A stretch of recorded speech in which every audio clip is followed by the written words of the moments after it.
Upwork is one of the best places for freelancers to find work and has helped millions of freelancers earn a living.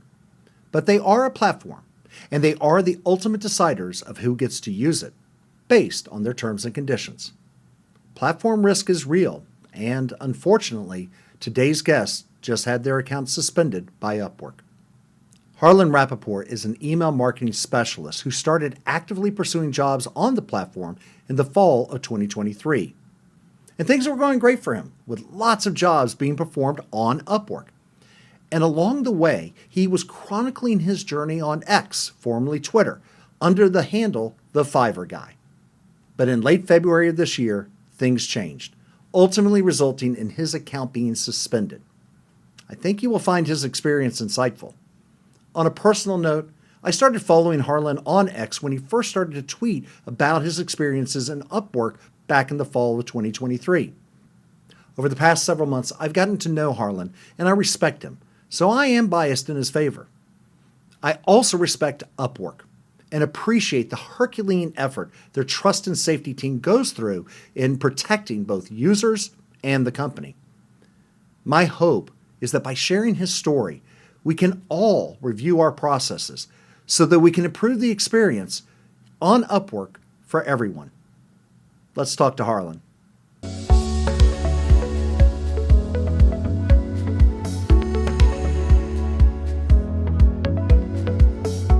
Harlan, welcome back to the show. I kind of wish it was under better circumstances, but it is always good to see you, my friend. Likewise, Sean. Good to be with you. And of course, under better as I alluded to earlier, you've recently had your account banned on Upwork, but I think there's a lot to this story, and we will start, as most things, in the beginning. I first found you on Twitter when you said that you were doing a lot with Fiverr. In fact, you're the Fiverr guy on Twitter, and you put a post out there saying, hey, I'm thinking about going to Upwork. That's kind of when you first came on my radar. So tell us a little bit about, that transition going in and why you decided to add Upwork to your freelancing mix. Yeah, absolutely, Sean. It's a great question. So I had gotten started out freelancing on Fiverr a couple years ago, doing email marketing. And I had a ton of success on the platform.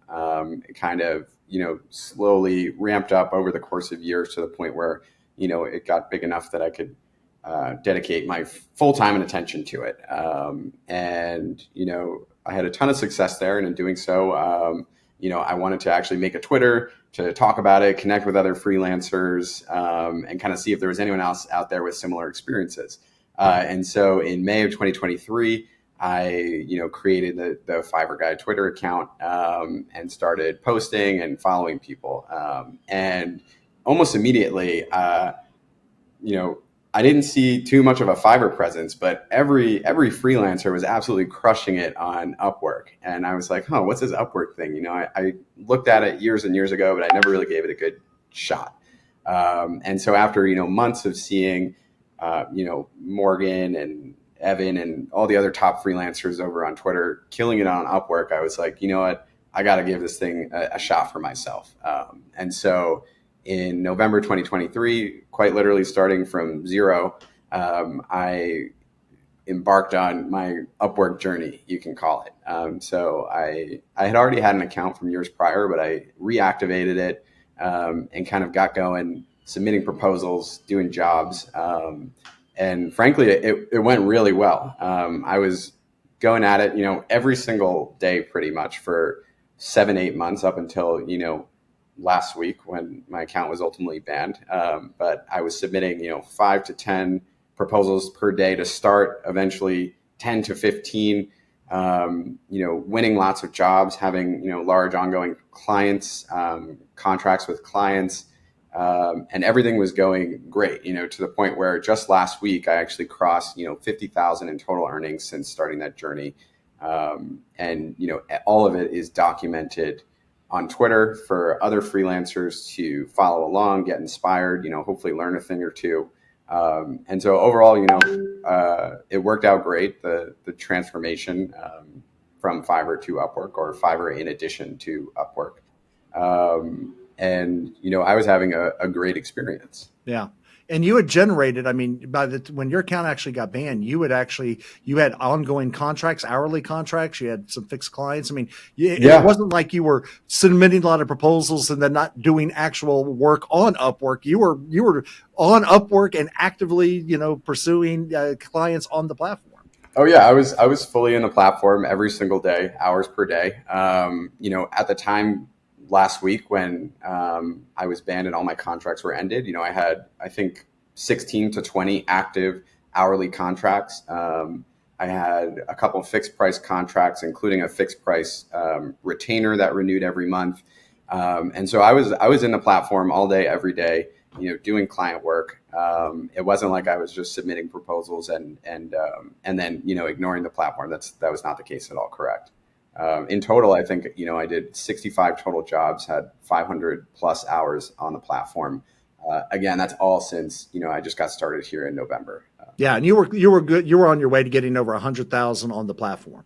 Yeah, yeah. Most of those earnings came in the last month or two, frankly. Yeah. It really ramped up really quick, which, of course, is the magic of committing to the platform and getting your profile up and getting your earnings up. So Yeah. it makes Well, sense. we appreciate sending out proposals. We know how important proposal Of generation is. course, So exactly. now let's kind of back up though, because you were doing well. You had started in November, things were going along. January comes around, February comes around, but at the end of February, something initially happened that kind of brought you into the radar scope, if you will, of the trust and safety team. So let's talk about that first Yep. instance back in early or late February. Okay, yeah. So going to late February, I got a first notification or email from Upwork's trust and safety team saying that, I had provided my contact information to a client before a contract started. It was just a warning. It was a notification email. I should clarify that it doesn't actually specify what I did or the exact case. It just says, we found you provided your direct contact information to a client.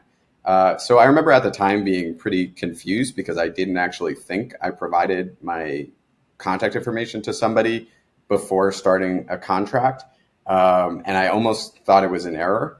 And what I later found out, months later when I, got the first suspension was that it wasn't that I necessarily provided my direct contact information to a client, but rather I clicked on an external meeting link and potentially booked a call with a prospect through their calendar platform versus Upwork's calendar platform. Okay, So hold on. Let me get this straight because this is really important.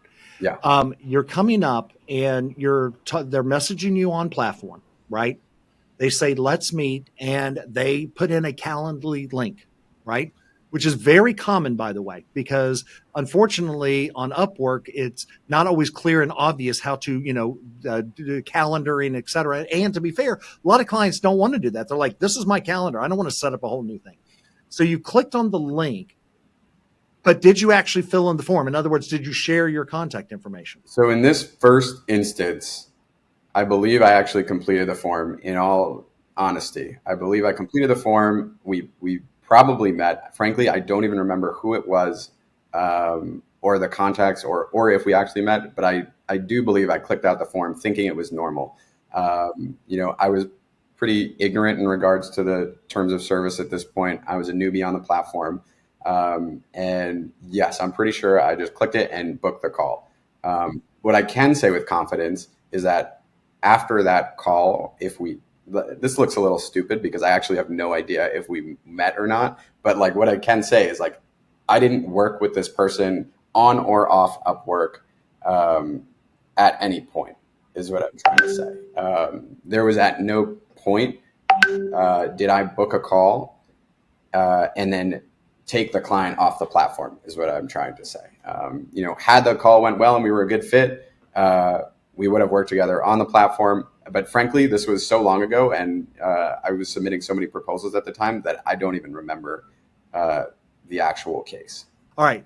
And this is something that I think happens a lot, especially for new people on the platform that haven't read through the huge volume of information, is that, these links are not allowed. But at the same token, even if you clicked on that link, they actually, they put up a warning sign on Upwork that says this is an external link, right? You would think that they could just block the thing. Okay. So I do think in some cases, yes, you should not have done it. But at the same token, they knew you were doing it because they tracked the click and said, oh, by the way, this is an external site. Make sure you're Right. comfortable with this. So, all right. So you made a mistake. They basically came back and they said, don't do it again. Right. Yeah. And so what's actually interesting is that I never connected the dots until months later that me clicking the external booking link was the reason I got the violation. Because in the message from Upwork, it just said that I provided my direct contact information to a client. So I actually thought I gave someone my email accidentally and just forgot about it. And that was a violation. It didn't say I clicked on an external booking link. So I still didn't connect the dots that was the actual violation. And that's why you'll see a couple months later, I made the same, mistake by clicking on another link, which we'll get into. And I'm going to be a little bit fair. Of course, I'm a fan of yours, so I'm going to be a little fair. Given the volume of activity you were doing, I mean, you were submitting proposals, you're getting messages. I mean, this is not like a one and done, like I do one thing a week and I'm done. I mean, you're in the mode. So it is, a human habit to say, oh, yeah, let me meet with you. Boom, you click the link because you have other things you're processing in Upwork and, of course, just doing the client's work. So, all right, you screwed up. Boom, yes. You learn your lesson, right? However, there's more to the lesson. So let's talk about what happened, because that was around the February time period. Then March rolls around. What happened next? Yes, just a couple of weeks later, I get another message from support saying that I provided my direct contact information to a client again. So this time, there was only one instance that I can recall where I provided my email. And it was to a prospect to gain access to their email marketing software, Klaviyo, so I could review their setup and see if we'd be a good fit to work together. Again, I'm an email marketer. So, reviewing their software and their setup before we work together is relatively important to make sure we're a good fit, to make sure I can help the client. And so I believe this is the only time across, all of my experience on Upwork that I provided an email address. So they could strictly add me to the software and so I could review it. Ultimately, I reviewed it. We weren't a good fit. We didn't end up working together on Upwork or off Upwork. We haven't communicated with each other in any form, off platform or on platform since, that instance. And, I got that notification and basically I was like, okay, I have to be extremely strict regarding providing my email. Even if I need it to review materials, I'll probably just have to deal with it until a contract is started. And from that point on, I never provided an email address again. And for clarity, you're an email marketer. You work with email marketing systems. To determine if you can even help a client, you do need access to their system, right? Yes. In the most ideal world, that's how I would go about working. I mean, it's logical. I mean, if you were a WordPress developer and you needed access, they would probably grant you access to it by adding you as an account on there. But right. Okay, so you did in the context of the work, and in this particular case, you did end up working with them or not end up working with them? I did not end up working with them. All right. And here's something else that really struck me, because you were able to share some documentation with me, and I'll show it on the screen here. You actually had someone try to reach off to you directly off the platform. And as you can see on the screen here, you specifically write, I am going to stay on platform. I mean, there is no clear, to me, obvious intent there to say, I am not going to violate it. I am going to abide by the rules, because quite frankly, you were making money. You were doing the work. It would be short-sighted for you to try to pull something off, knowing the volume of work that you had coming in. So I really think, and I hope somebody from Upwork sees this, because this is like the perfect example, I think, in how to approach these things. Maybe the only thing that you should have done is maybe report them. But I have whole opinions about that, which we'll talk about later. But the reality is your intent was to stay on platform, even though anyone communicating, trying to get off, you were, no, I'm going to stay there. Yeah, so this example was with a current client of mine who I had an active contract with on Upwork. They suggested closing the contract at the end of the month, and shifting onto their platform for their ease of accounting, and whatever other reasons they had. And you can see very clearly in the email here, I rejected that and said, we should really stay within terms of service and remain on Upwork indefinitely. I don't really want to play any games with their trust and safety and support, and I want to follow the rules. I've been doing it for many years on Fiverr. I've never had a problem staying within their terms. And like you said, I don't think very short-sighted in terms of, saving a couple extra bucks on Upwork's 10% fee in exchange for risking my entire profile. I understand that that's a losing move long-term. And frankly, that's why this situation is so frustrating, because I never had any intent of actually doing any of this. And so, it's unfortunate that I'm ultimately being banned for that reason. Yeah. Well, let's get into that, because this is what just occurred. So I was having coffee early on a Sunday morning and looking at my Twitter account, and then I see that you had posted out there that you had pretty much been banned. And I was crushed. As you know, I was sending you a direct message. I'm like, oh my God, what can I do to help you? Because one of the things that I think people should know is that your particular Twitter account has probably been one of the best marketing tools for Upwork, because you've been sharing your story, the good and the bad, where each platform, Fiverr and Upwork, excels where they're deficient. But you definitely had built a strong following. In fact, you built such a big following that didn't Upwork even send you a gift basket or something? They did. Yeah. They've been following along the journey from zero to now. And they sent me a gift basket a couple months even ago. After the emails from Trust and Safety, right? They even sent you a gift even basket. After the Trust and Safety emails, they sent me the gift basket, which I was super appreciative of, and they sent me a super nice note. So that was very kind of them. Yes. And thank you to the Upwork marketing team for paying attention. Hopefully you're watching this, because now we want to talk about the last incident, the incident that just occurred that pretty much got you permanently banned, though we hope that this is only temporary. So let's talk about this last incident, because this was the one you had already had some kind of run-ins with Trust and Safety. You had talked to them, you had put them on appeal. In fact, they gave you the one last chance appeal as part of these previous things. But I think, as you've articulated, these have been, there were very specific circumstances, which, to be fair, there always is going to be. But let's talk about this last one. What happened? Yeah, absolutely. So this last instance that happened a couple of weeks ago, was a call with another freelancer on the platform, who reached out to me to express interest in referring their clients to me who needed help with their email marketing. So initially, this freelancer, who is on Upwork, they have over 100,000 earnings on the platform. They've been on the platform for multiple years. They reached out to me to open a contract and pay me for my time to meet with me and see if we'd be a good fit for each other. So this was a consulting? Was this a consulting, or was it an hourly? Well, ultimately, I chose, as a gesture of goodwill, since he was referring clients to me, to take the call for free. However, it would have been a hourly or milestone-based one-time call project.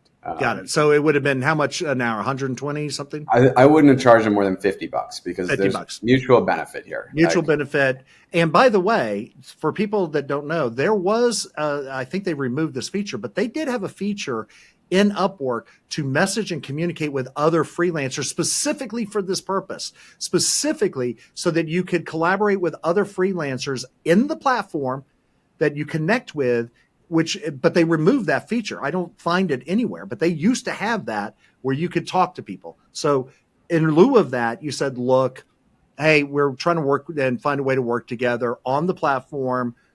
I'm not going to charge you. Let's communicate. So is that essentially what happened? That's exactly what happened. That's all documented in our conversation on Upwork as well.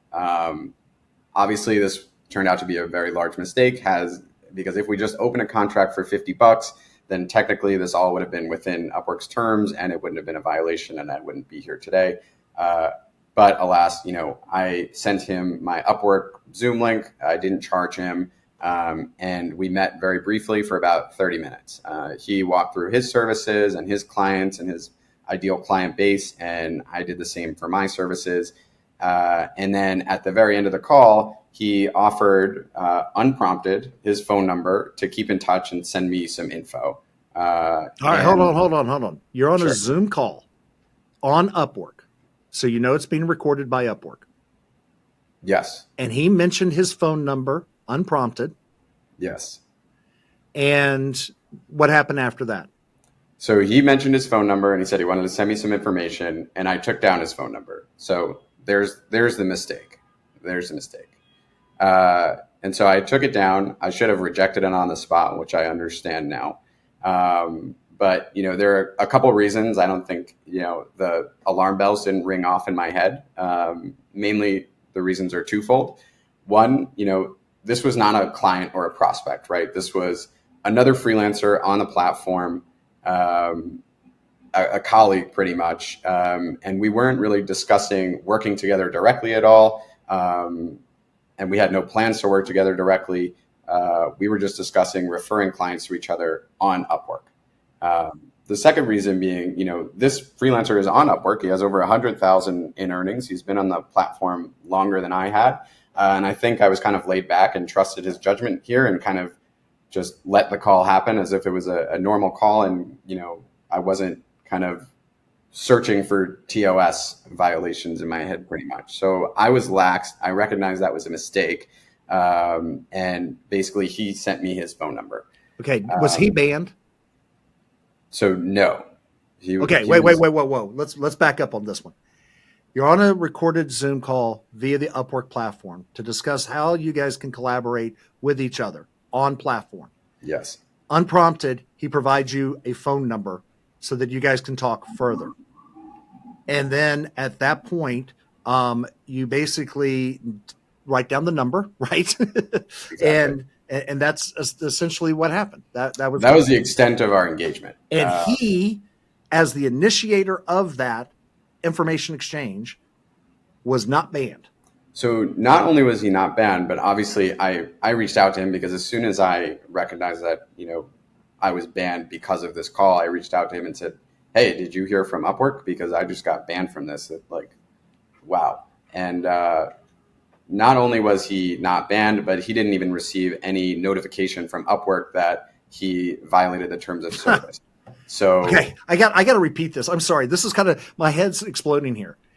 He initiated, he provided his contact information to you. You get banned. He gets no warning. That's exactly correct. Got it. And we don't want him to be banned, by the way. We're not advocating. I mean, right. I'm not going to publicly, shame him right. and say his name and profile and all that, because that's not what the point of this call is. But that is what happened, right? Yeah. I got the ban, and he didn't even get so much as a warning, despite being the initiator of the requesting the information or providing. So just give us quickly details about actually what happened. So, I mean, so you log in your account, something happens, just so people know kind of what this really actually looks like.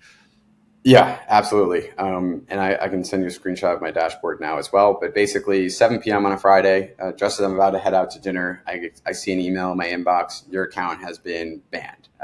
And then it's kind of a blanket support email that says, we have found that you have provided your direct contact information to a client before starting a contract on Upwork. And you have been permanently banned from the platform, and we wish you all the best of luck. Immediately, I respond with, I have no idea what you're talking about, because I haven't provided any external information to a client. And then they reference that. They don't reference the exact case, because evidently they're not allowed to do that. But they said that someone provided me their phone number, at which point it clicked. I knew exactly what the call was. And I was like, oh no, I screwed up, because I didn't even think that it would be considered a violation, because he's not a client and I didn't initiate any outreach. And so that's what happened. Instantly, all my contracts are ended, hourly contracts. So all 16 of those hourly contracts were instantly ended. The milestone project, which I only had, 1 or 2 outstanding, those get to stay and you get to finish those out.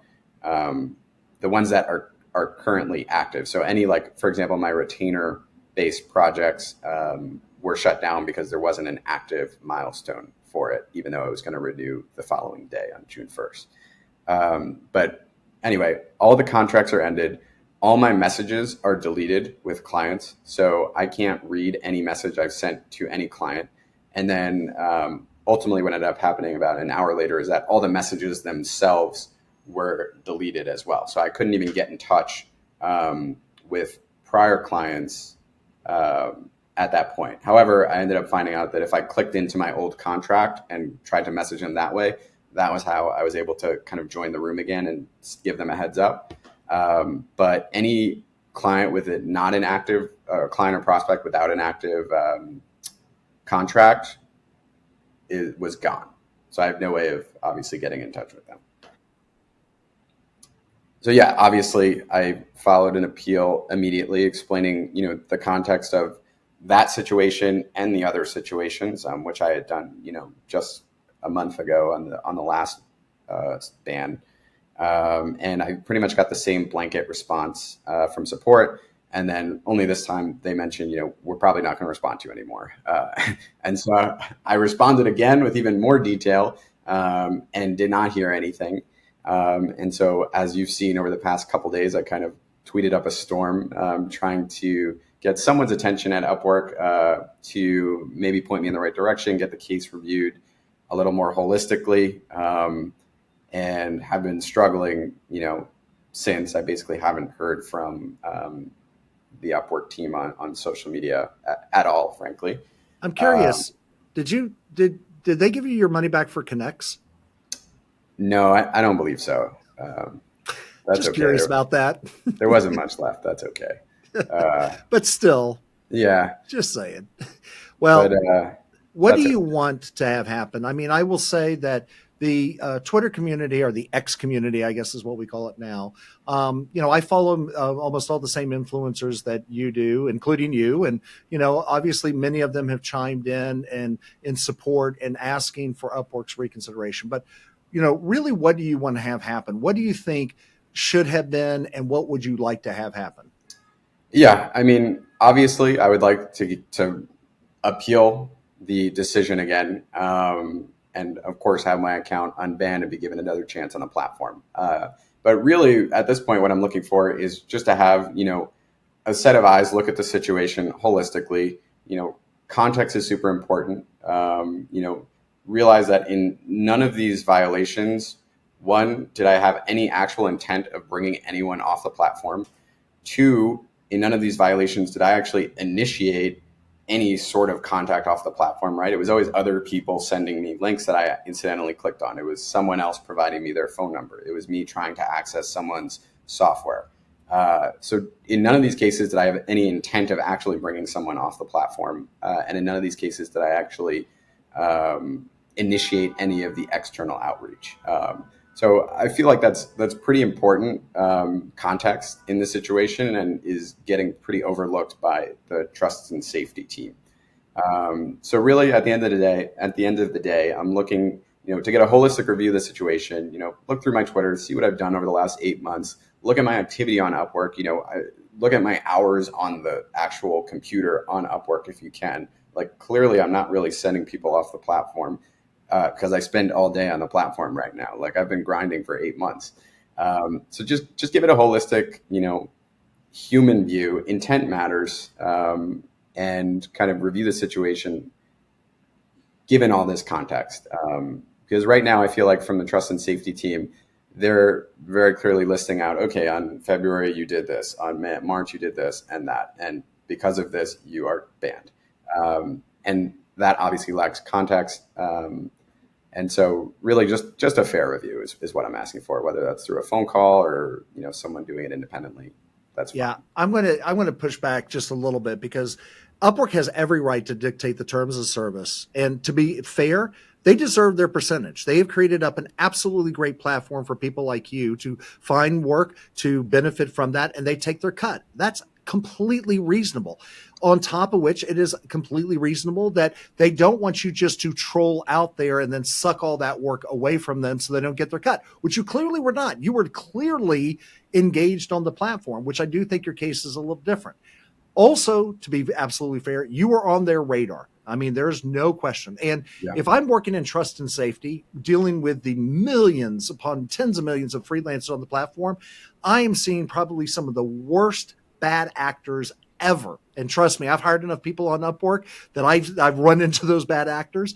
But at the end of the day, you know, you had made some mistakes, but you were clearly, from an intent purpose, trying to follow the rules, but also you were working on the platform. I mean, your day, I don't think anybody remembers what it was like to be a freelancer when they're at Upwork because they got a full-time job now. But when you're a freelancer, your day is getting work done, communicating, getting out there. I mean, just the volume of activity that you were doing on Upwork meant that you were going to make mistakes.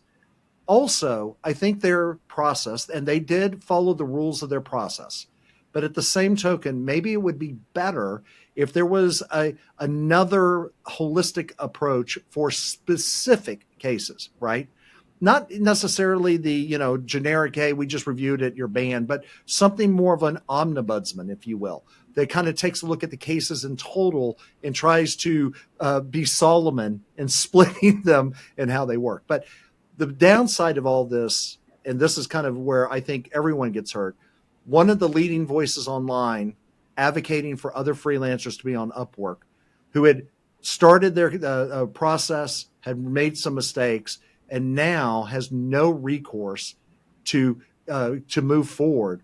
Now we've not only lost another, you know, person on Upwork who's providing great services, but now you're kind of more of a bad example of what can happen to freelancers on Upwork. And to be fair, if you were a terrible, you know, trying to game the system, et cetera, I wouldn't have you on this.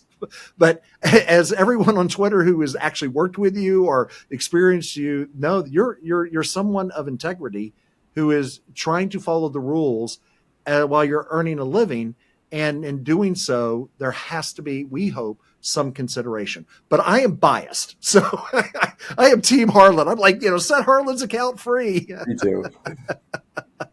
So Harlan, thank you so much for sharing the story. We will definitely keep apprised of it. And please follow Harlan on Twitter at the Fiverr Guy. I'll include a link into the show notes too, as well as ways that you can find out more about him and his story. And we hope that this will find resolution in your favor in the immediate future. So Harlan, thank you again. Thank you, Sean. I can't thank you enough for taking the time out of your day to do this. You know, I know you don't have any obligation to do this by any means, and I'm frankly floored that you were willing to. So I'm in debt to you, and I truly appreciate it, and I truly appreciate all the engagement and trying to get Upwork's attention by everyone in the Twitter community. You guys have been awesome, and I'm super appreciative of it. You know, and hopefully something good can come out of it. Absolutely. Harlan, thank you again. Thank you, Sean. Thank you for watching the video. And if you're not already subscribed, please go ahead and subscribe to our channel here. More importantly, if you found it useful, please share it with your friends.